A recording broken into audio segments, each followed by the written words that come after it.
Hi guys, it's Ada Pixie with a little BDSM chat, and happy Pride. It is Pan Pride with my eyes. Thought I'd do something different today. Anyway, I'm multitasking, painting my nails. I decided to go on FetLife and look to see if they had any safety groups. I shouldn't have done that, because I'm really irritated. There were one or two not very populated groups that were about like actual scene, and like by scene I mean the entire FET community safety. Most of the groups that had anything to do with safety were in regards to very specific fetishes. I shouldn't be surprised, because that's what classes and cons and things like that seem to teach here. In Atlanta, anyway. But FetLife is international. So I would think that, if not locally, other groups in other countries would be interested in safety, and learning safety and teaching safety and making sure that the newbies coming into the scene practice safe kink, or at least as safe as humanly possible. There are always going to be risks, and that's okay. There are risks with everything you do in life.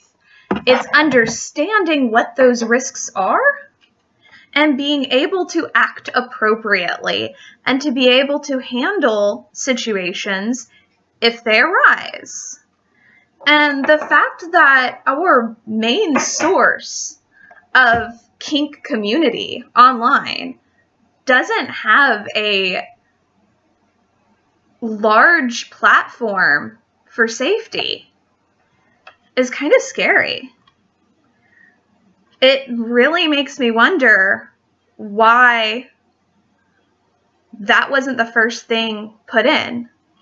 Sure, everyone's going to have their own flavor. Everyone's going to have their own idea of what safe means and what you have to do to maintain that. But not having the conversation is dangerous. And maybe, giving the benefit of the doubt, there are groups of people in the scene that are talking about actual safety, with not just like how to be safe with your specific kink, but also how to be safe when talking to people online and dating and finding play partners and how to spot red flags and all this stuff. Maybe there's small pockets of it, but that still doesn't reach the majority of kinksters. And kink is growing. Lord help me, I hate 50 Shades of Grey. Sorry, haven't read it, haven't watched it, seen and heard enough to know I don't want to. But with that publicity and that book being series being mainstream, it means we've got more people that are finding the fetish community. And we have people who think that what is written within those pages isn't just somebody's fantasy, not just their fantasy maybe, but they think they can make that type of abusive dynamic real. And you know, I'm all for anything that is mainstream and brings some alternative lifestyle to light. I am all for people finding things because of what they see in media and then being interested in the real thing. But you have to understand it's media.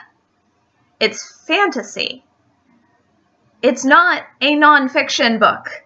It is not a book on what is BDSM. It is somebody's fantasy. And fantasies even though in the fetish community we are all about making fantasies reality, fantasies shouldn't always be made reality. Because sometimes the people that you're dealing with don't have the mental capacity to handle whatever that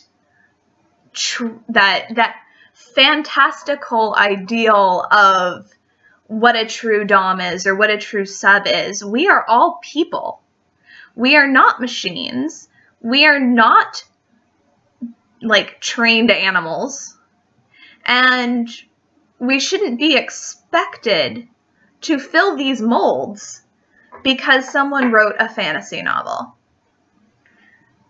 I mean, in mainstream erotica and porn, we have, you know, the plumber comes over to fix your sink that's broken and all of a sudden you're having sex. That's not what people actually do. That's not what is to be rationally expected when you call a plumber. So why is it any different in the BDSM community?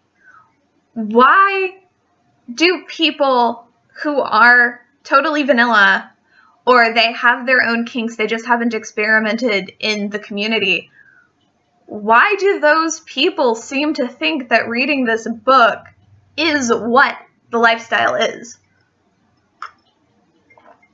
I don't understand it. And I just wanted to hop on here really quick and rant a little bit about why I'm doing these videos. I'm doing these videos to fill a void that I think is present in the BDSM community. I'm doing these videos to create conversation. Sure, I would love you to like, comment, subscribe, hit the bell icon, and tell me what you think about my videos. I would love for you to give me feedback. I would love for you to engage in conversation with me personally. But that's not the point. The point is for you to engage in conversation with the people that you're around, with your kinky family, with your kinky community, with your friends. You know, I know most of us have vanilla friends that are like intrigued about what we do, and we talk to them, and you can have conversations with these people so that when they end up talking to somebody who's all like 50 Shades of Grey, whatever, they can be like, hey, that's not what this really is. And dialogue, open dialogue, is the most important thing we can have. It is our strongest weapon. It is our best defense. It is the only thing that we have that can help us move forward as a society, as a community on a whole. Because when you don't have dialogue, that's when people can be abusive asshats and not have anyone else know it. We need new people who get into the scene to feel comfortable with their scene so that they can ask questions and they can grow and they can learn and they can find out what kink means to them, not what their partner or the person who brought them in or the thing that brought them into the community thinks is kink. Because this is individualistic. This is all about what you enjoy, what you get off on, what you think is fun, what you think is pretty, what you think is fantasy fulfillment in a safe, sane, consensual environment, in a risk-aware, consensual kink environment. So, enough of my rant. Short video. Thanks, guys.